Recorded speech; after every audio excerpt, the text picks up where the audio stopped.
What if everything you know about mental health is wrong? Stick around. This might just change your mind. Ready to rethink everything?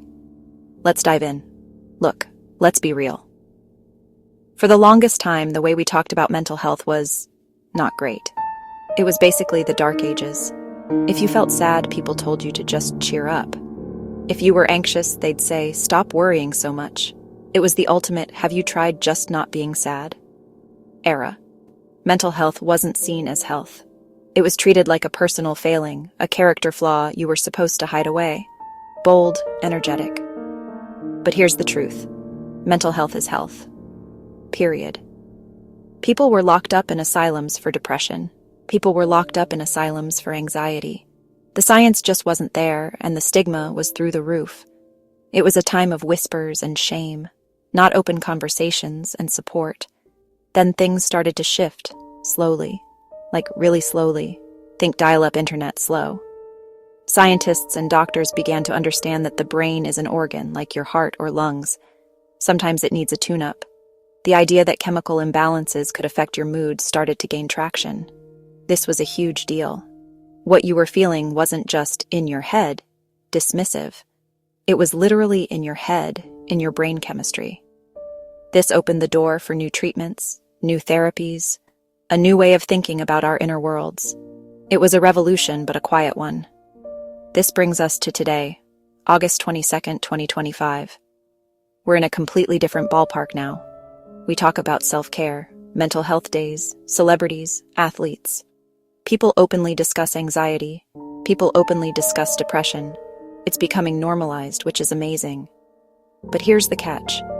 The world has gotten way more complicated. We're bombarded with information, notifications, pressures our grandparents couldn't even imagine. Quick, myth-busting. Here's your 60-second reality check. You are not alone in this. So, while the stigma is fading, the new challenge is navigating the modern world without letting it completely fry our circuits. We've gone from hiding the problem to having it stare us in the face 24/7. A huge myth we need to bust right now is that seeking help is a sign of weakness. That's just wrong. Think about it. If you broke your leg, would you just try to walk it off? No, you'd go to a doctor. Your brain is the most complex organ in your body. Taking care of it is a sign of strength, not weakness. It's about being smart enough to know when you need a professional to help you read the instruction manual. We've made progress, but we have to keep pushing back against that old, outdated thinking. Bold, energetic. 90 seconds in. Here's the mythbuster. Getting help is a power move, not a weakness. Getting help is the ultimate power move for your mind. All right, let's talk about video games. Mythbuster. No, video games do not rot your brain. In fact, research shows they can boost memory and focus. For years, they've been the bad guy in every story. Your parents, the news, everyone pointed the finger at games. They blamed them for bad grades, societal decay. And look, let's not pretend it's all sunshine and rainbows. Fact, the World Health Organization officially recognized gaming disorder in 2019. But less than 3% of gamers are affected. Spending 14 hours a day glued to a screen, ignoring school, ignoring work, ignoring basic hygiene. Yeah, that's a problem. Gaming addiction is a real thing. It can lead to social isolation, poor physical health, neglecting important responsibilities. It's that classic case of too much of a good thing turning into a very, very bad thing if you don't keep it in check. But here's the flip side the headlines often ignore. Gaming can actually be incredibly good for your brain. Surprise! Gamers outperform non-gamers in multitasking and decision-making tests, according to multiple studies. Seriously, many games are basically complex puzzle boxes that make you smarter. They can improve problem-solving skills, spatial reasoning, reaction time. Think about strategy games where you have to manage resources, plan ahead, adapt on the fly. That's a high-level cognitive workout. Quick stat: over 60% of adults play video games. So if you game, you're in the majority. It's like taking your brain to the gym, but instead of lifting weights, you're commanding an army of space elves. And that's a skill that can translate directly to real-world challenges. And what about the social aspect? The myth is that gaming is a lonely, isolating hobby. But for millions of people, it's the exact opposite. Online multiplayer games connect you with people from all over the world. You learn teamwork, communication, leadership. Mythbuster.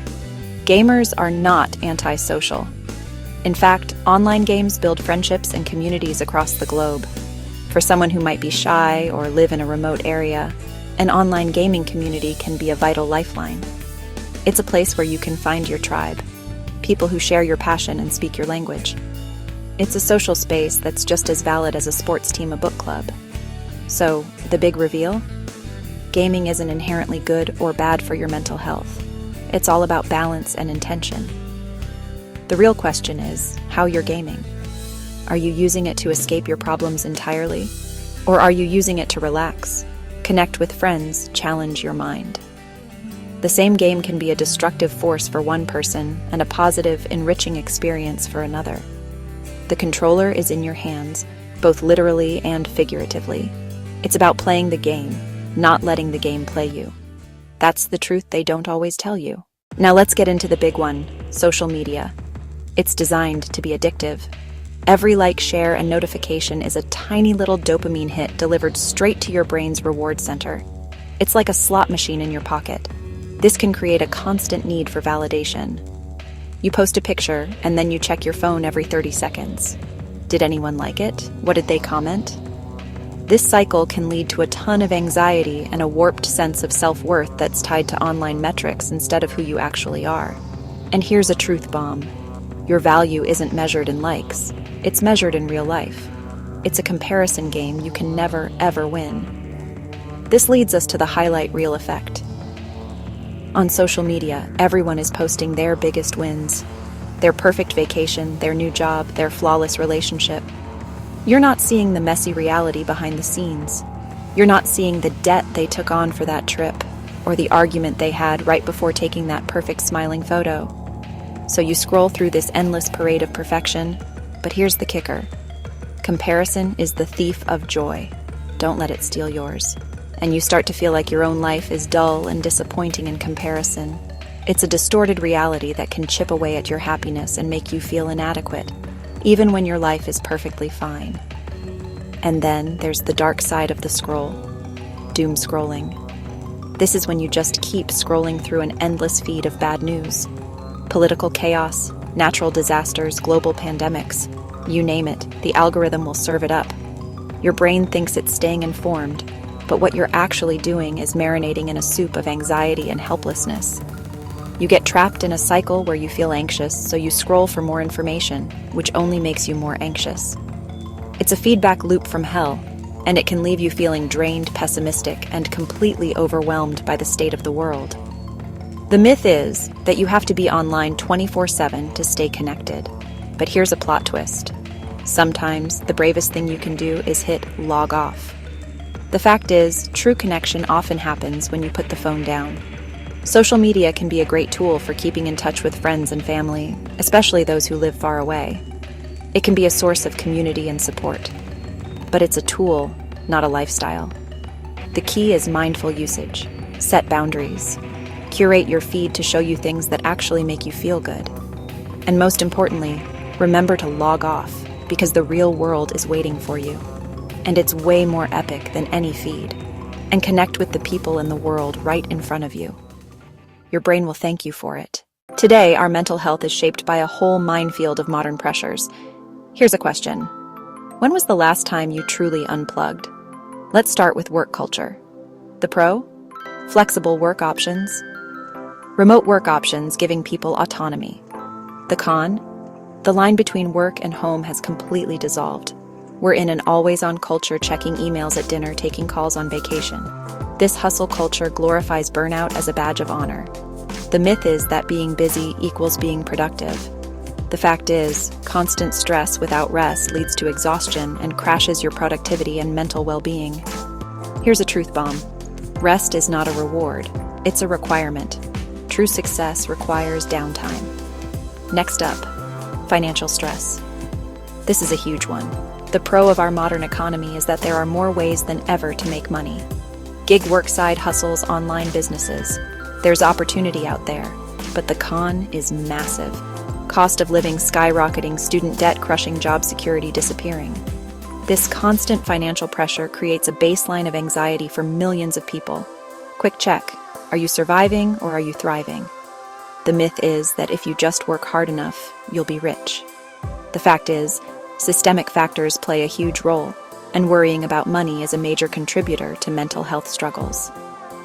Let's not forget the 24/7 news cycle. The pro is that we are the most informed generation in history.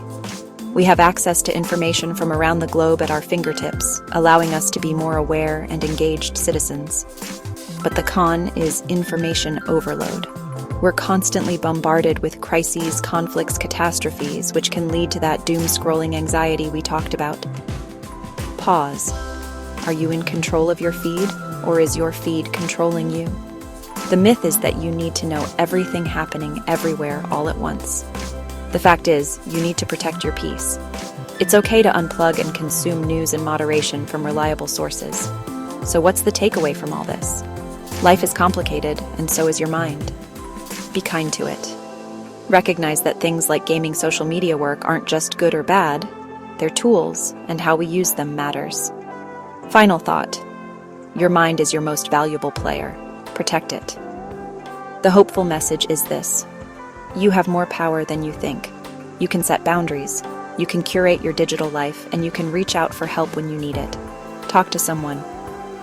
Take a walk, log off for a bit. Small, simple actions can make a world of difference. Your mental health is a journey, not a destination, so take it one step at a time.